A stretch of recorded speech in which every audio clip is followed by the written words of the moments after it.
Au sommaire de cette édition, c'est match nul entre la République démocratique du Congo et l'Angola. Match comptant dans le cadre des éliminatoires de la Coupe d'Afrique des Nations. Poursuite également des consultations présidentielles initiées par les chefs de l'État au Palais de la Nation. Les détails dans un instant. Nous ferons également les points sur le diabète à l'occasion de la journée mondiale consacrée à cette maladie chronique. À la une également, la clôture des travaux du 2e congrès du parti Lumumba signifie reportage à suivre. Voilà pour les titres. Nous sommes le samedi 14 novembre 2020. On dirait depuis Kinshasa. Bonsoir à tous et merci d'être au rendez-vous du grand soir sur la radio-télévision nationale congolaise. Les chefs traditionnels l'ont reçu ce vendredi.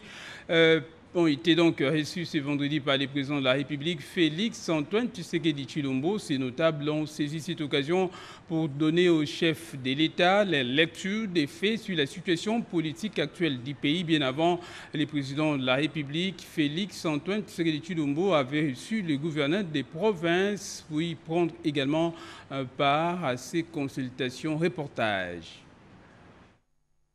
Nous avons le même entendement de la démarche concernant l'union sacrée de la nation, s'est réjoui le porte-parole du gouverneur à l'issue des échanges ce vendredi 13 novembre 2020 au Palais de la Nation avec le chef de l'État Félix Antoine Tshisekedi dans le cadre de consultations nationales. Tous, ou presque, ont répondu à l'invitation leur adressée par le président de la République. Seules les provinces de Olomami et du Kasaï central ont été représentées respectivement par les vice-gouverneurs et les ministres de l'Intérieur. La séance a débuté par un exposé du chef de l'État à travers lequel il a exposé le contexte politique et en motivé la tenue de ces assises. S'exprimant devant la presse au nom de tous les gouverneurs, Richard Mouyej-Manguez, gouverneur de Lualaba, a indiqué avoir parlé de manière claire et transparente.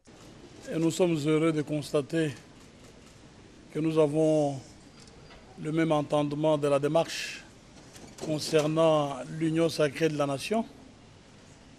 Il s'agit pour nous d'un nouvel élan pour le renforcement de la cohésion nationale, de manière à réduire le risque des chocs politiques.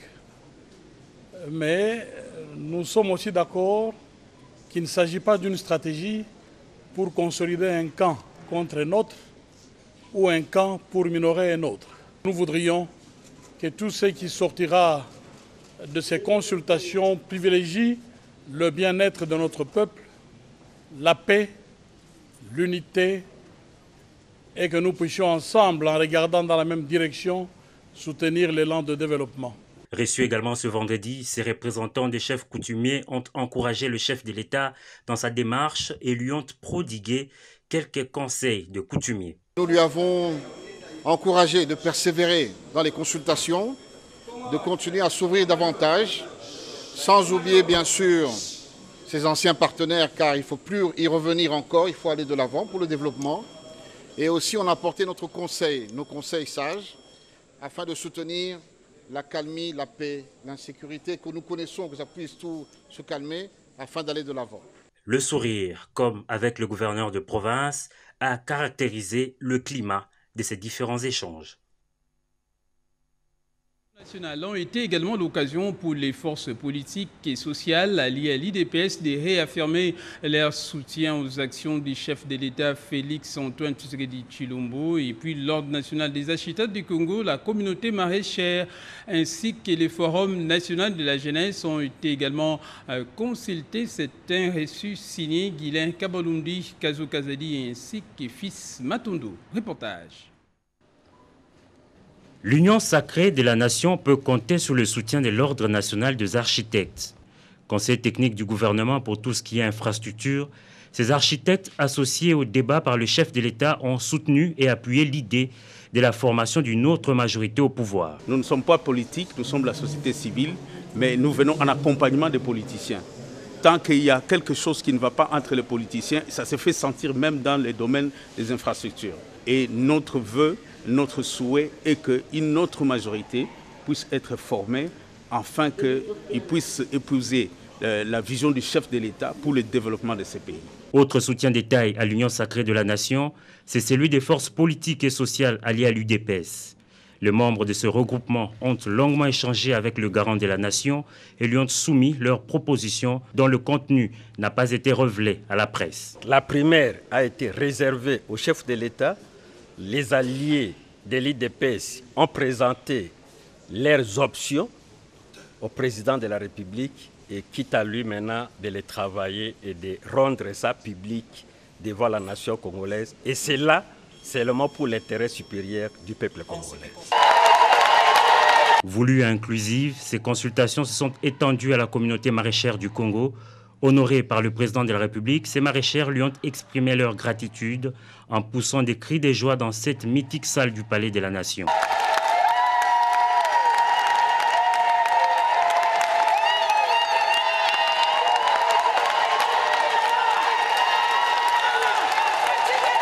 Dans les échanges avec le chef de l'État, elles ont plaidé non seulement pour l'amélioration de leurs conditions de travail, mais aussi pour le social des Congolais. La jeunesse, à travers son forum national, a elle aussi donné son point de vue. Cette structure qui a clos les consultations de ce vendredi a demandé au chef de l'État de prendre des décisions qui iront dans le sens de l'intérêt général.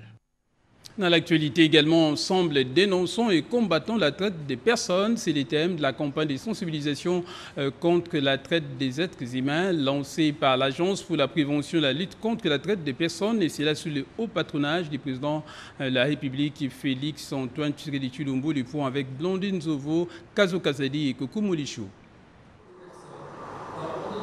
Dans sa politique de lutte contre l'exploitation des êtres humains, le président de la République, Félix Antoine Tshisekedi Tshilombo, a créé depuis le 22 avril 2019, par ordonnance, l'Agence pour la prévention et la lutte contre la traite des personnes.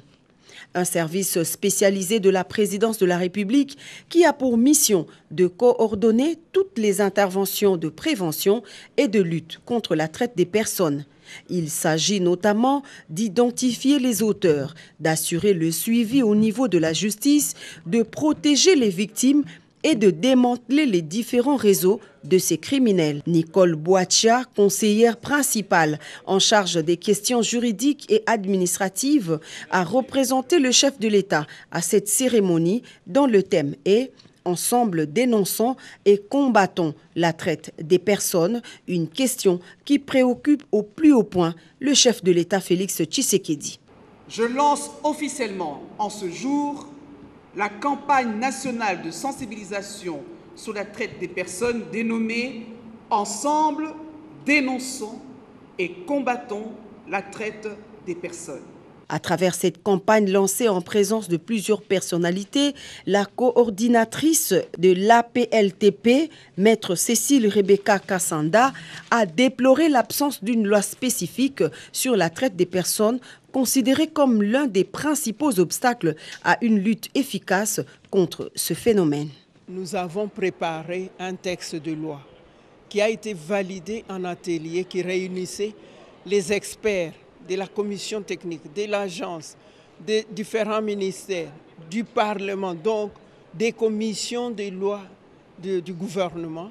Donc c'est un texte qui a été fait par tout le monde. Et nous sommes en collaboration avec la commission des droits de l'homme de l'Assemblée. C'est vraiment un sujet très important et puisque nous sommes un pays post-conflit, il faut qu'il y ait ces genres d'institutions qui peuvent canaliser, qui peuvent parler de la chose. Alors nous, du côté de l'Assemblée nationale, nous nous considérons de prime abord comme un partenaire. Un court-métrage illustrant les différentes formes de la traite des personnes a été projeté sur place. Parmi les causes majeures de ce phénomène, considéré comme une forme d'esclavage moderne et une grave atteinte à la dignité humaine, il y a notamment la mauvaise gouvernance, les conflits armés, la désinformation, la pauvreté et le faible taux de scolarisation. L'Union pour la démocratie et le progrès social, la UDPS, et les partis politiques ainsi que les plateformes alliées ont organisé ce samedi 14 novembre à Kinshasa une marche de soutien aux consultations menées par le président de la République, Félix Antoine Tshisekedi Tshilombo. Le député Eric Ilunga nous donne et explique ici l'essence de cette manifestation des propos recueillis par l'Mbikaï. À la marche d'aujourd'hui, c'est simple. On marche pour soutenir les consultations initiées par le chef de l'État, Félix Tshisekedi Tshilombo. Donc nous marchons pour soutenir le président et soutenir tout ce qui ressortira de ces consultations qu'il est en train de mener. Nous sommes là derrière lui, car aucun cas de figure n'est écarté. Alors le président, dans 3 ans, dans 2 ans et demi, 3 ans, va se retrouver face à la population, seul devant sa conscience. On demandera au président, vous êtes devenu président, qu'avez-vous fait pour nous? Donc c'est pour ça que nous marchons pour soutenir ces consultations, parce qu'il a ouvert les mains avec l'Union sacrée pour la nation. C'est un nouvel élan en fait, ce n'est pas un nouveau parti pour l'instant, ce n'est pas une nouvelle coalition, c'est un élan qui doit rassembler tous les Congolais. Il y a une tendance qui ne supporte pas ces consultations. À l'Assemblée nationale, des projets de loi des finances pour l'exercice 2021 avec un budget évalué à 6,9 milliards de dollars américains. C'est au cours de la plénière du vendredi 13 novembre présidée par l'honorable présidente Janine Mabunda, et tout en image avec Sylvie Moimbo et Bernard Bodo. Le quorum est atteint, la plénière pouvait valablement siéger, a annoncé ce vendredi 14 novembre la présidente de l'Assemblée nationale.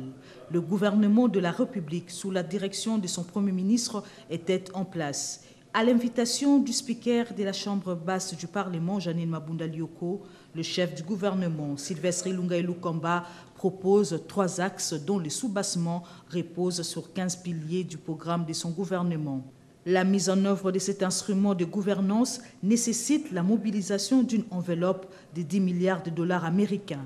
Dans l'ensemble, l'intervention à la tribune des députés nationaux, tant de la majorité que de l'opposition, n'ont servi qu'à livrer les aspects critiquables et les pistes d'amélioration du budget 2021 en termes de recettes et dépenses. Certains élus exigent l'insertion du recensement de la population avec possibilité de mettre la carte d'identité. Après avoir enregistré toutes les préoccupations exprimées par les élus nationaux, le Premier ministre Sylvestre Ilunga Ilukamba a répondu les élus légitimes du peuple et les a convaincus de recevoir ce projet de budget chiffré à 6,884 milliards de dollars américains. Au vu du résultat du vote, l'Assemblée plénière déclare recevable le projet de loi des finances de l'exercice 2021. Nous l'envoyons pour examen à la Commission économique, financière et de contrôle budgétaire. Nous accordons un délai de 15 jours à la Commission en vue de réaliser le travail qui lui a été confié et d'en déposer le rapport au bureau de l'Assemblée nationale. Votre bureau, compte tenu des contraintes et des passerelles avec le Sénat, invite la Commission au respect strict de ce timing. Pour tous les collègues qui n'ont pas pu poser leurs questions ou avoir les éclaircissements ou proposer des suggestions, nous les invitons, bien que non membres de cette commission, à participer activement aux travaux pour y apporter leur contribution. Les membres du gouvernement concernés par la matière sont tenus eux aussi de participer à toutes les réunions de la commission. Ce projet de loi est envoyé à la Commission économique et financière pour une analyse approfondie et amélioration possible. Le président du Sénat, Alexis Thambwe Mwamba, s'est entretenu avec les présidents de l'Assemblée provinciale de la ville, province Kinshasa, Godé Mpoyi, Kadima. Ces derniers a plaidé pour la paye de l'impôt sur les revenus locatifs des immeubles. Compte rendu signé Berthe Mokonkole, Idada Chabani. La ville de Kinshasa est confrontée aux défis liés à la lutte contre l'insalubrité, l'insécurité, l'urbanisation de la ville, la lutte anti-érosive et la conservation de la biodiversité, ainsi que l'entretien et la construction de la voirie. La concrétisation de ces défis ne peut se faire que si la ville de Kinshasa est dotée des moyens de sa politique. Les taxes de revenus locatifs des immeubles peuvent générer des recettes. Le président de l'Assemblée provinciale de Kinshasa, Godé Mpoyi, qu'accompagnait le sénateur Didier Moumengi, reçu par le président du Sénat Alexis Thambwe Mwamba, a exprimé ses soucis. Pour la première rencontre que nous avons eue avec le caucus des sénateurs de Kinshasa, je lui ai demandé également pour qu'il puisse accélérer la formalisation ou la création du congrès des élus de Kinshasa. Et à part ça, la ville a un problème sérieux des ressources publiques. Pourquoi parce que nous, la ville de Kinshasa, nous n'avons ni cuivre ni coltan, mais la grande assiette fiscale pour cette ville, ce sont les immeubles.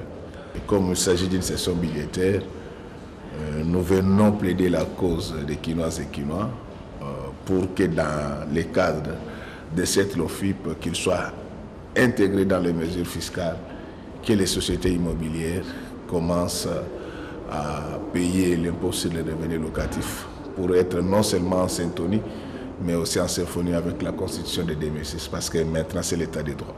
Une démarche encouragée par le président du Sénat, Alexis Thambou Mwamba, qui tient à la modernisation de la ville et surtout à l'effectivité de la caisse de péréquation. Une plateforme logicielle d'échange des données virtuelles vient d'être mise en place entre la République démocratique du Congo et la Zambie. Question de faciliter les échanges commerciaux, aménager également la fraude et la contrebande sur les cargaisons et marchandises en mouvement entre ces deux pays. Reportage Rekinzuzi Loya. La République démocratique du Congo et la Zambie partagent une longue frontière de plus de 2300 km et par an, un volume important des importations et exportations est enregistré entre ces deux pays qui sont liés par les accords de facilitation selon les prescrits de l'Organisation mondiale du commerce.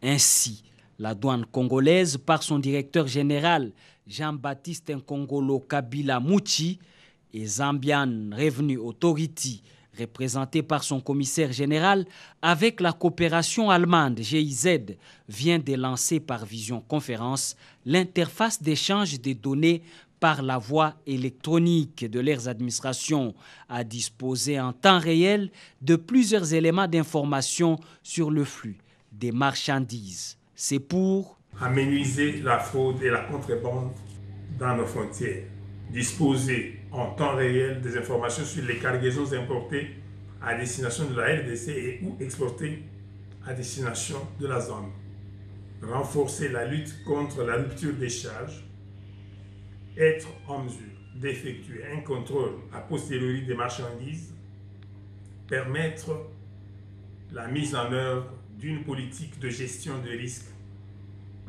et de produire des statistiques douanières fiables. Nous déclarons le lancement officiel de l'interface d'échange entre la Zambie et la RDC. Cette coopération permet à la Zambie et à la RDC de bien mener leurs missions fiscales, économiques, sécuritaires et connexes dans la zone de libre-échange continental africain.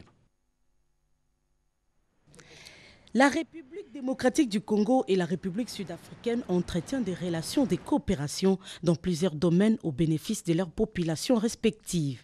À chaque occasion d'une rencontre entre les officiels de deux pays, on ne rate pas d'y revenir en souhaitant toujours et encore le renforcement. C'est samedi 14 novembre 2020, le vice-premier ministre, ministre de l'Intérieur, Sécurité et Affaires coutumières, Gilbert Kankonde Malamba, et son homologue sud-africaine en charge de la sûreté de l'État, Madame Ayanda, ont évoqué une matière qui tient beaucoup à cœur le pays des Mandela, à savoir la paix et la stabilité en République démocratique du Congo. Aujourd'hui, je suis venu ici en tant que ministre de la Sûreté d'État sud-africaine. Alors, le mobile qui m'amène, c'est que nous allons tabler sur les rayons d'activité bilatérale. Notre contribution, c'est de nous assurer que vraiment il y a la stabilité, la sécurité. C'est le travail en RDC. C'est le travail que nous avons commencé depuis 1990 jusqu'à aujourd'hui en 2020. Étant donné aussi que le chef de l'État sud-africain, c'est le président en exercice de l'Union africaine. C'est-à-dire que nous avons la responsabilité de nous assurer qu'il y a vraiment la paix et la stabilité au Congo et puis dans la région. L'attention que porte la République sud-africaine à la République démocratique du Congo tient aussi au fait que c'est son président, Cyril Ramaphosa, qui tient la présidence de l'Union africaine. Vous l'aurez compris, il s'agit également de cet entretien que les vice-premiers ministres, le ministre de l'Intérieur, Sécurité et Affaires coutumières, Gilbert Kankonde a accueilli justement avec son homologue sud-africain en mission officielle à Kinshasa autour de la stabilité, de la paix en République démocratique du Congo et également dans la communauté régionale. Dans le reste de l'actualité, sacrée journée mondiale du diabète a lieu chaque année à la date du 14 novembre. Pour cette fois, les thèmes choisis, les personnels infirmiers et les diabètes en République démocratique du Congo à Kinshasa. Plus précisément, une vidéoconférence a été organisée pour mieux faire connaître cette maladie, également sensibiliser les publics sur la lutte contre cette maladie chronique. Redépendant. Le diabète est un problème de santé publique. En 2019, la Fédération internationale du diabète a estimé qu'un adulte sur 11 de 20 à 79 ans a un diabète sucré, soit 463 millions d'adultes vivent avec le diabète. Et si rien n'est fait pour faire face à la pandémie, 578 millions de personnes vivront avec le diabète d'ici 2030. En RDC, près de 2000 patients sont suivis gratuitement à travers 21 cliniques diabétiques réparties à Kinshasa et dans quelques provinces de la RDC. Il faut donc une sensibilisation accrue. C'est dans cette optique que le Centre éducation, diabète et santé de Kinshasa a organisé une session d'information et de sensibilisation des professionnels des médias sur les diabètes sucrés. Nous sommes tous attelés à un immense projet. C'est celui d'assister, d'accompagner et d'aider nos frères atteints de diabète. Ce sont des personnes qui sont trop souvent oubliées. Pendant 2 jours, les journalistes ont eu l'information sur le diabète et ont été sensibilisés afin d'accompagner les programmes dans la sensibilisation de la population, dans la prévention, mais aussi faire les plaidoyers auprès des décideurs afin de placer l'accès à l'insuline et aux soins de diabète dans les formations sanitaires de la RDC. On parle beaucoup de diabète, mais je ne savais pas que c'était aussi un problème de santé publique, qu'il y a des personnes des fois qui sont stigmatisées. Cette session de formation a été particulière.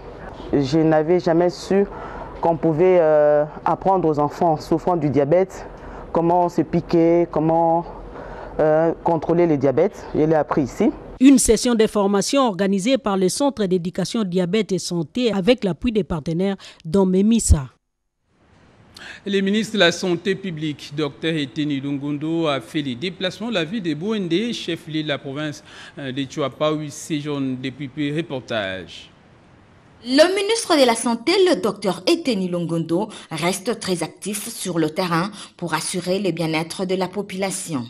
En témoigne la ribambelle d'activités organisées consécutivement. D'abord, le ministre a officiellement lancé la campagne de distribution des moustiquaires imprégnés d'insecticides à longue durée. Le Dr Eteni Longondo a personnellement remis de façon symbolique quelques moustiquaires en vue de lutter contre le paludisme qui, selon les statistiques, présente 19 000 cas de décès en 2019. Le projet que nous avons ici par rapport à la lutte contre le paludisme avec le concours des autorités provinciales, et nous avions mobilisé la population de la Tchouapa par rapport à l'usage de moustiquaires imprégnés. Alors nous pensons que la population va utiliser ce matériel pour que la mortalité diminue ici, la mortalité par rapport à la malaria. Aussitôt après, cap sur l'hôpital général de référence de Bouendé, où le très engagé homme de terrain a visité les différents départements de cet établissement de soins de santé qui présente une situation lugubre. L'hôpital général de Bouendé, comme vous le voyez, n'est pas bon. Et j'ai aussi remarqué qu'il n'y a vraiment pas, surtout au niveau du laboratoire, il n'y a pas de matériel. Et pourtant, nous sommes dans une zone plus ou moins épidémiologique et avec la vision du chef de l'État, nous avons dit que nous allons placer ici sur place un laboratoire moderne du genre INRB de Kinshasa. Et enfin, dans l'optique de construire un laboratoire moderne à Bouendé, le ministre de la Santé a procédé à la pose de la première pierre pour impulser le démarrage de travaux. Le coronavirus continue de circuler en République démocratique du Congo avec plus de 11 000 cas confirmés et plus de 300 décès. Dans ce contexte, la ministre d'État, ministre du Genre, Famille et Enfants, Béatrice Lomé-Atilité, est descendue sur le terrain pour sensibiliser les vendeurs du marché Capella, plus précisément sur l'existence de la maladie à Covid-19. Dans la capitale également, les respects stricts des gestes barrières. Yvette Mokounsima pour les reportages. La pluie n'a pas empêché Béatrice Lomé-Atilité, ministre d'État, ministre du Genre, Enfants et Famille, de se rendre pour des raisons évidentes dans la commune d'Ikalamou, plus précisément au marché Capella situé au quartier Yolo Sud. Et ce, dans le cadre de la sensibilisation des vendeurs qui exercent des petits commerces, dont la plupart des femmes, à ne pas baisser les bras dans la lutte contre la maladie à coronavirus. Accompagnée du bourgmestre de cette municipalité, Jean-Claude Kadima, la patronne du genre a traversé différents pavillons et quelques étalages sous les ovations des vendeurs de ces marchés heureux de l'accueillir pour la première fois sur leur lieu de négoce. L'autorité municipale de Kalamou s'est exprimée au nom de ses administrés pour remercier Béatrice Lomé-Atilité pour cette initiative. La pluie a toujours été une bénédiction, a renchéri la patronne du genre, s'adressant à ses interlocuteurs à qui elle a révélé l'objet de sa visite.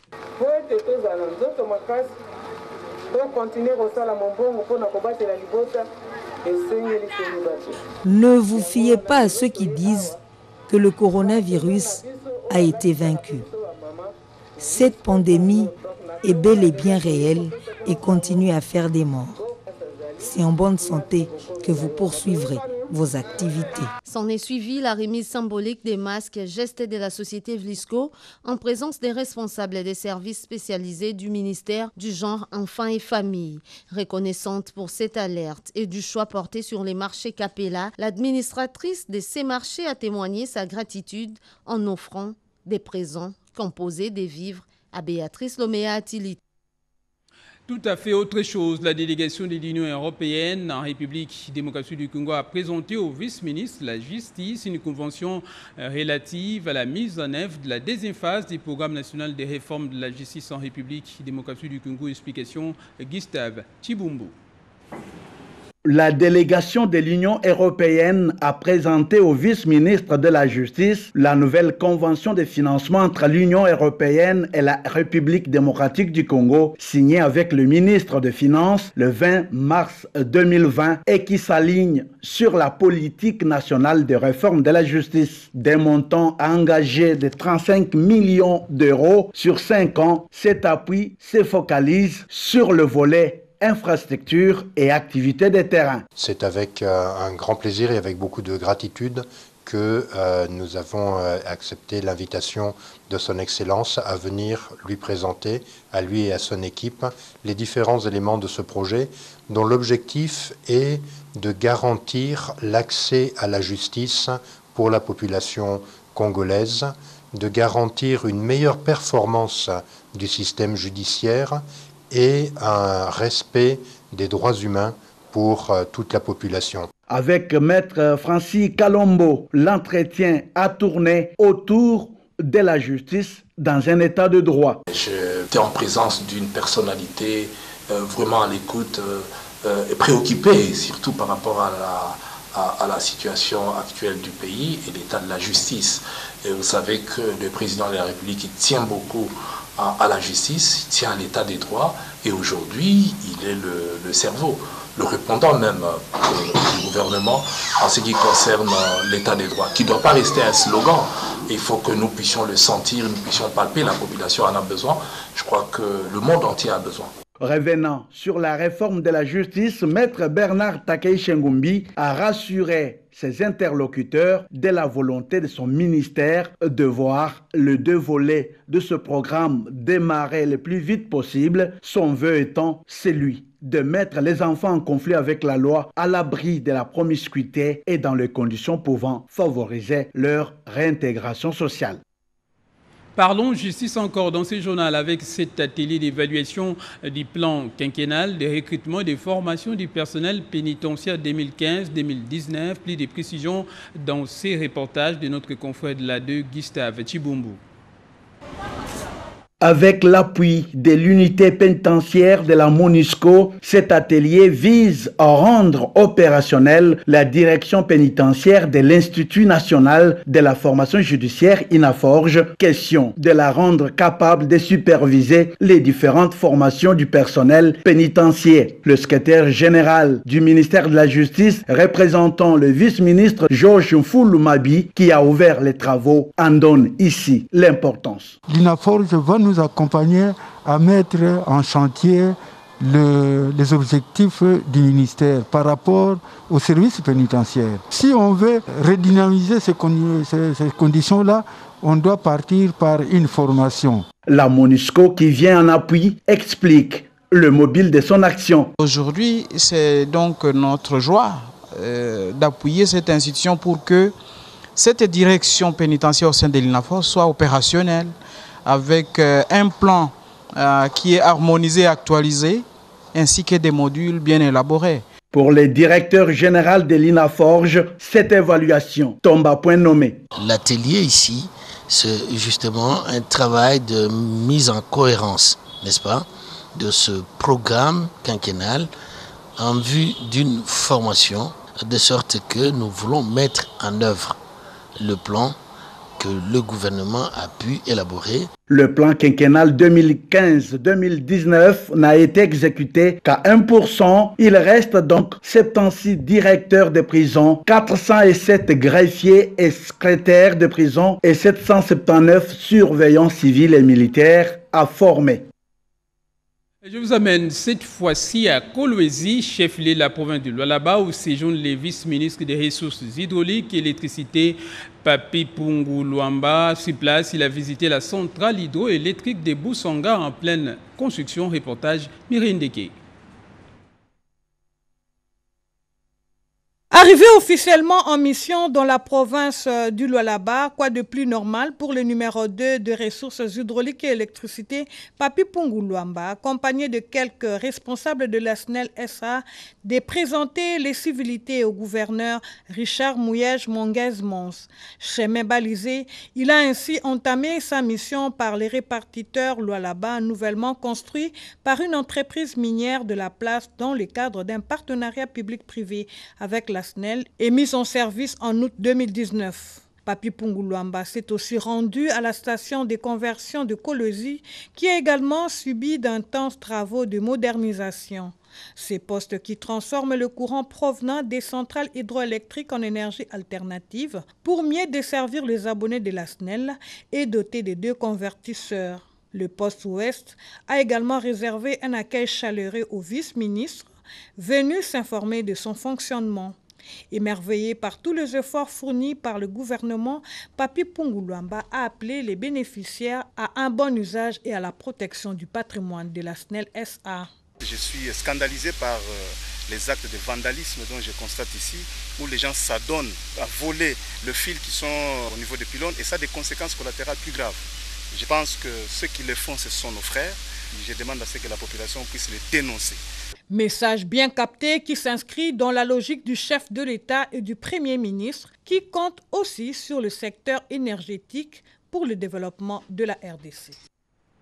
À Kinshasa, Dr Bruno Miteo Nwenge, chef de la maison civile du chef de l'État, a eu des échanges avec l'ambassadeur de Chine en République démocratique du Congo, Edi Tchala. Nous dit un peu plus. La maison civile du chef de l'État que dirige le docteur Bruno Miteo Nwenge se donne une dimension beaucoup plus sociale et beaucoup plus proche du peuple d'abord. C'est notamment bâtir les œuvres sociales et faciliter l'accès de la population aux services socio-économiques de qualité. Vu sous cet aspect, les partenariats qui puissent faire progresser cette vision sont les bienvenus. La Chine, qui est un partenaire important de la République démocratique du Congo, peut être d'un apport substantiel. L'ambassadeur de l'Empire du Milieu est venu auprès de Bruno Miteo Nwenge, chef de la maison civile du chef de l'État, pour en comprendre le fonctionnement et éventuellement l'accompagner. Le cabinet civil du président de la République, c'est une institution très importante. Donc, on fait des échanges qui m'a permis de mieux comprendre le fonctionnement du cabinet civil du président. Et on est tous prêts à nouer de bonnes relations de coopération pour travailler ensemble pour promouvoir les relations entre la Chine et la République démocratique du Congo. Ces genres de rencontres vont se multiplier au regard de cette nouvelle orientation de la maison civile du chef de l'État. La balkanisation de la République démocratique du Congo, la problématique de la guerre à l'Est, ainsi que les migrations au menu d'une conférence de débat organisée à la Faculté des sciences sociales et administratives de l'Université de Kinshasa. Le directeur général adjoint de la radio-télévision nationale congolaise RTNC, Freddy Mulumba, a été parmi les orateurs de marque de cet événement auquel ont pris part Fiston Mounuma et Paulette Lumba. Sensibiliser la jeunesse pour la bonne gestion de la res publica, tel est l'objectif majeur de la conférence débat tenue ce samedi 14 novembre 2020 dans la grande salle de la Faculté des sciences sociales de l'Université de Kinshasa. Les étudiants de cette faculté ont été suffisamment informés autour de la balkanisation de la RDC, de la problématique des guerres de l'Est et de l'immigration. Trois éminents orateurs ont tour à tour décortiqué la matière selon chaque aspect. Premier orateur, Freddy Mulumba, initiateur de cette conférence débat, a quant à lui sensibilisé l'assistance autour de la balkanisation de la RDC. La liberté a un prix à payer, a-t-il affirmé. Nous devons nous battre pour reconquérir notre pays. La dépendance de la RDC par l'Occident tire son origine des accords conclus à Sun City en Afrique du Sud, n'a cessé d'affirmer Freddy Mulumba tout au long de son exposé. Le deuxième orateur, Nadine Abemba, docteur à la Faculté des sciences sociales, a expliqué la problématique des guerres à l'Est qui a pour cause l'invasion connue en 1997 à l'entrée de l'AFDEL. Le professeur Mea des sciences sociales administratives s'est penché sur l'immigration érosive non contrôlée, l'un des problèmes majeurs qui provoque des guerres à l'est du pays. C'est très important que la jeunesse soit informée et que la jeunesse a un rôle éminemment important dans la gestion de la res publica. Et nous, en tant que faculté des sciences sociales, administratives et politiques, nous formons les gens pour les futures responsabilités. Cet exercice scientifique vaut son pesant d'or, d'autant plus qu'il permet aux jeunes la liberté de penser librement et savoir comment toucher à l'essentiel sur la question de gérer la République avec comme fondement savoir se prendre en charge. Et en politique, les femmes du Renouveau Kassaïen, une branche de l'Alliance de soutien aux actions du chef de l'État Félix-Antoine Tshisekedi Tshilombo, se félicite et remercie l'engagement de toutes les forces vives qui participent et prennent part aux consultations nationales initiées par les chefs de l'État, des propos recueillis par Paulette Lumba. L'actualité politique congolaise reste dominée par les assises des consultations politiques initiées par le chef de l'État Félix-Antoine Tshisekedi Tshilombo. Le Congo profond est unanime et reste convaincu que l'objectif poursuivi par le président de la République, c'est la refondation de l'État congolais à travers l'Union sacrée pour la concorde nationale.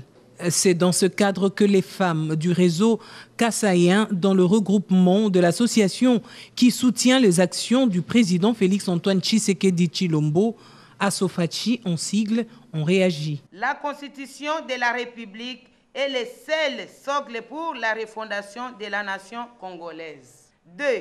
Le Congo, notre unique et cher pays, ne peut être gouverné sur base d'un quelconque accord. 3. Nous soutenons le président de la République dans sa démarche de consultation pour lever une nouvelle majorité parlementaire autour de l'union sacrée de la nation et nous l'encourageons dans cette démarche pour que notre pays aspire à la paix et au bien-être social de notre peuple. 4. Nous soutenons toutes les forces vives engagées à accompagner le président de la République dans ces schémas salutaires. 6. Nous demandons au peuple congolais de s'élever comme un seul homme pour mettre hors d'état de nuire l'esprit de division, de tribalisme et de corruption, pour installer un véritable état de droit dans notre pays. Voilà donc pour ces propos recueillis. Je vous l'ai dit au sommaire de cette édition, les noms du nouveau secrétaire général du parti lumumbiste unifié est connu. Il s'agit de l'ancien vice-premier ministre, ministre de l'Emploi, l'honorable Willy Makiachi. Son élection a eu lieu lors de la clôture des travaux du 2e congrès, la renaissance de cette formation politique. Les points avec Vital Pagabita. Ce qui commence bien, finit bien. C'est du moins que l'on puisse dire du parti lumumbiste unifié Palou, dont le 2e congrès vient de se terminer dans une ambiance bon enfant. La journée de ce samedi 11 novembre 2020, consacrée à la clôture, a connu 4 temps forts. D'abord, la remise des insignes et des attributs, constitués notamment des 5 documents de base et des drapeaux étoilés du parti par le secrétaire général intérimaire Sylvain Gabou, au tout nouveau secrétaire général et chef du parti. Le professeur Willy Makiachi, c'est de lui qu'il s'agit, a pris l'engagement de ne jamais trahir la mémoire de feu le patriarche Antoine Gizenga, dont il est aujourd'hui le successeur légal et légitime, à la faveur de ce congrès, le 2e après le premier, tenu le 22 août 1964. Le vénérable Antoine Gizenga a porté avec détermination et passion le Palou comme un fardeau pendant 55 ans. C'est pourquoi, en reconnaissance de ses mérites, le Congrès a résolu de l'élever au rang du président d'honneur du Palou au même titre que le président et héros national Patrice Emery Lumumba. Comme d'aucuns le savent, l'héritage commun nous légué par nos ancêtres se trouve être le nationalisme et qui doit fonder notre lutte, notre marche vers un Congo plus uni, prospère et véritablement libre.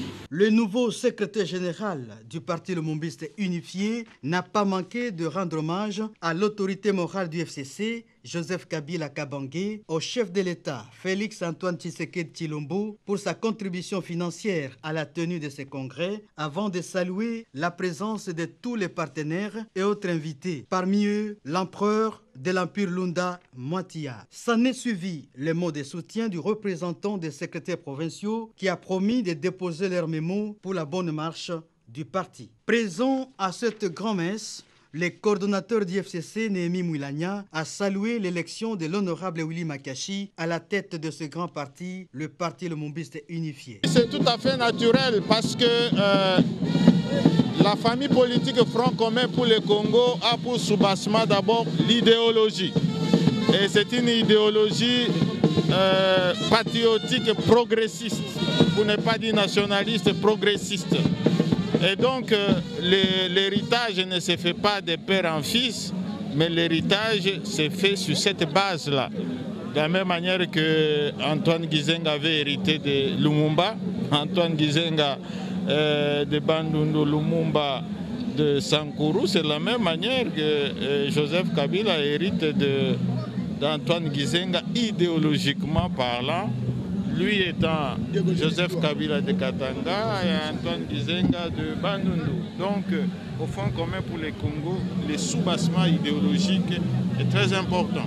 Pour rappel, le 2e congrès du parti lumumbiste unifié a ouvert ses portes le mercredi 11 novembre 2020 au centre Nganda de Kinshasa avec à la clé l'élection de l'honorable Willy Makiachi comme secrétaire général et chef du parti, maître Didier Mazenga Mukanzu, premier secrétaire général adjoint, et le sénateur Justin Kilouba, 2e secrétaire général adjoint. Tout compte fait, le Palou est aujourd'hui en ordre de bataille avec l'élection de ses nouveaux chefs pour le triomphe du socialisme démocratique, cher au patriarche Antoine Gizenga, d'heureuse mémoire.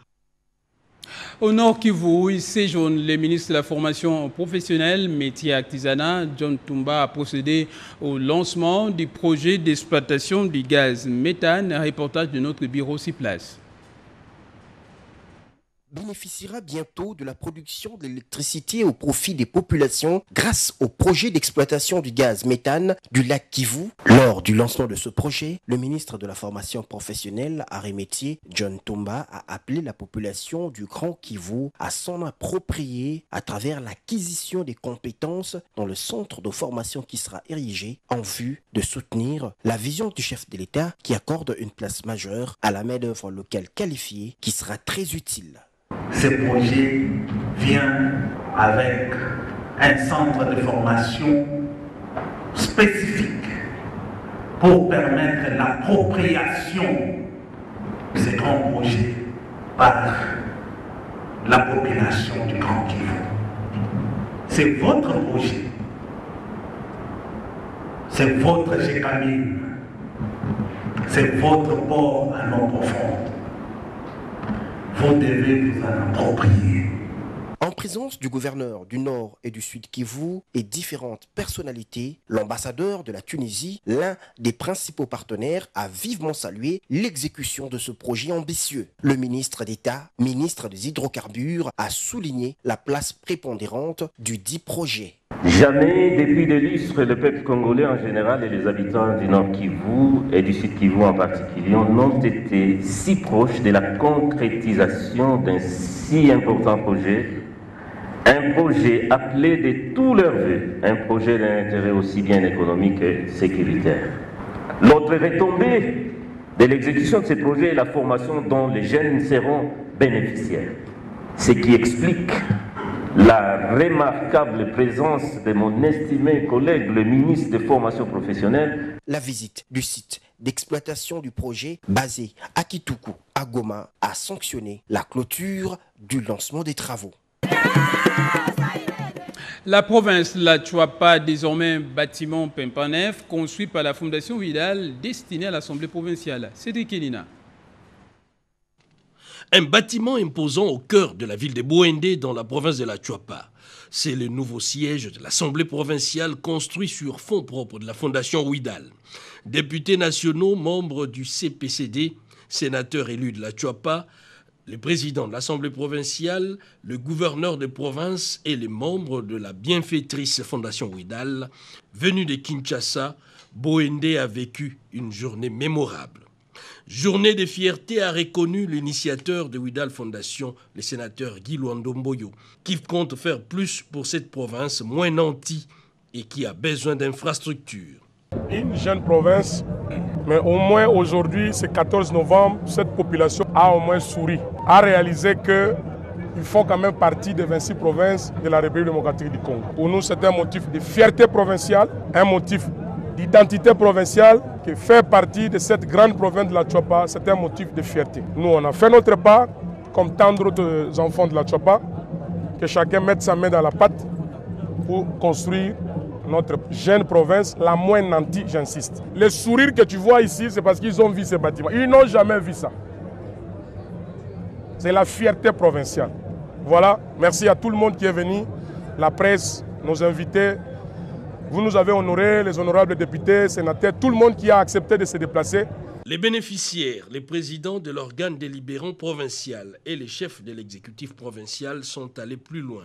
Au-delà des remerciements, ils ont fait de cette journée moment de fierté pour la Chuapa. L'Assemblée provinciale que je dirige est à l'honneur à ce jour parce que c'est une première dans notre province et nous sommes bénéficiaires de ces deux bâtiments. Nous étions dans des conditions très rudimentaires, mais aujourd'hui, nous avons de beaux bâtiments, nous avons des bureaux climatisés. Nous ne pouvons que remercier d'abord l'honorable Guy Luando et puis après remercier tout le monde qui est venu pour s'adjoindre à nous pour que nous puissions être heureux en ces jours. Le rond-point de Bouendé va désormais porter le nom de Guy Luando, y compris la salle de la plénière, s'inspirant ainsi des grands nationalistes tels que George Washington, Général de Gaulle, Kasavubu, Lumumba, Laurent Désiré Kabila et autres.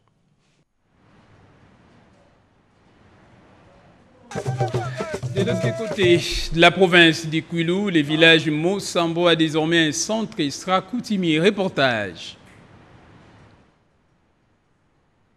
Devenir un centre extra-coutumier dans le secteur de Bindungi, territoire de Massimanimba, province du Kwilu. Ceci grâce à l'honorable Kikatangima, l'un des fils du terroir. C'était le dimanche 8 novembre 2020. Le village Mosambo était une école chapelle en 1957 et regorge à son sein près de 9 à 10 000 habitants. Nous passons d'une structure traditionnelle à une organisation étatique officielle au regard du nombre croissant de la population. Départ sa démographie. Le centre Esra coutumier vient pour rapprocher la population des services de l'administration de l'État, entre autres, favoriser la création des emplois, urbaniser le milieu et promouvoir son développement. Profitant de cette occasion, l'honorable s'est exprimé au sujet des consultations initiées par le président de la République. Ces consultations initiées par le président de la République, si ça peut réussir comme nous le souhaitons, ça sera pour rectifier et que les élections de 2023 ne soient pas les mêmes comme les élections de 2018. Par ailleurs, l'honorable Kikatangima a aussi sensibilisé la population sur le Covid-19 et a remis un échantillon de matériel pour la prévention de cette pandémie, notamment le thermoflash, les masques et le gel désinfectant à l'administrateur du territoire de Masimanimba, Jean Bosco Moukubiti. Nous allons parler éducation à présent avec ces bourses d'études décernées à plusieurs élèves, plus précisément de l'école chrétienne Les Rochers délimitée 10e rue. Question de les encourager également, de les aider à poursuivre les études à l'étranger. Reportage. Chaque enfant, même ceux et celles comptant parmi les plus défavorables du monde, a le droit de recevoir une éducation, car celle-ci a le pouvoir de transformer la vie sociale. Un vrai coup de pouce financier. C'est sous le thème « Comment lutter contre la désorientation des jeunes dans le milieu éducatif » que cette activité a été organisée. L'objectif poursuivi est entre autres d'informer et de sensibiliser les jeunes autour de leurs responsabilités pour le développement de la République démocratique du Congo, ainsi qu'à ne pas perdre le goût des études. 40 élèves au total de l'école chrétienne Les Rochers délimitée ont bénéficié des bourses, des soutiens pour les études à l'étranger, notamment en France, au Canada, en Belgique ainsi qu'en Italie. Nous ne saurons pas traduire nos sentiments de reconnaissance, de gratitude par rapport aux gestes que vous venez de poser en faveur des enfants démunis. Il continue toujours dans cet élan, comme la Bible le dit, celui qui a pitié celui qui est dans le besoin, il prête à l'Éternel qui lui rendra ce qui lui est dit. En accompagnant le chef de l'État, bien sûr, dans son programme, nous ne voulons pas tous voir le Congo de demain en train de vaciller. Nous le voulons sur le rail. Je vous promets d'en faire bon usage et que Dieu vous bénisse. Il existe en effet un grand nombre d'aides financières octroyées par divers organismes, avec chaque fois des critères d'attribution spécifiques. Notons que les bourses d'études sont principalement accordées aux plus méritants. Allez, pour refermer ces journaux, l'Union des fédéralistes et républicains indépendants se redynamise. Un nouveau comité a été mis en place. On fait le point avec Sidi Kinina. UFERI, Union des fédéralistes républicains indépendants, formation politique portée à l'époque par un grand homme d'État, Jean de Dieu Ngunza Karlibonde, refait surface, se revitalise pour se présenter encore une fois dans l'arène politique. Pour ce faire, un nouveau bureau permanent a été mis en place avec comme président national Adolphe Kishwe Maya, premier vice-président Patrick Ngunz et vice-président national chargé d'implantation, propagande, mobilisation Gérard Akarlibonde. Nous saluons tous les leaders qui ont eu l'ingénieuse idée de créer l'UFERI. Nous avons décidé donc de relancer les activités de notre cher parti et de nous jeter dans la scène politique congolaise. Feu Ngunza Karlibonde fut un diplomate de carrière. Et la diplomatie, par définition, prône l'entente et le dialogue entre les acteurs politiques. Voulant suivre la vision de nos défunts leaders, nous prônons le dialogue et l'entente entre les acteurs politiques. Nous venons sur la scène politique pour enseigner le vouloir vivre collectif entre tous les Congolais. La paix et l'entente entre nous tous. Nous ne voulons pas la guerre civile dans ce pays. Nous sommes prêts à participer aux efforts fournis par le chef de l'État afin que triomphe la paix et l'entente entre tous les Congolais. Le message est clair. L'UFERI est sur la scène politique pour enseigner le vouloir vivre collectif, a renchéri Gérard Karlibonde. Ainsi s'achève cette édition du journal unique. Merci à vous tous de votre sympathique attention. Les prochains rendez-vous avec l'actualité nationale, je vous les donne, c'est tout à l'heure à minuit avec Pierrot Mbouyu à la présentation. Merci à vous tous également. J'en profite justement pour remercier aussi nos équipes en régie, également à l'édition, spécialement à Jacques Kabwaba ainsi Ramadan Poki, Joël Mpiangou et Yannick Yangumba. Vous restez avec nous. Les cycles la vie continue. L'information aussi se poursuit sur notre antenne. Au revoir.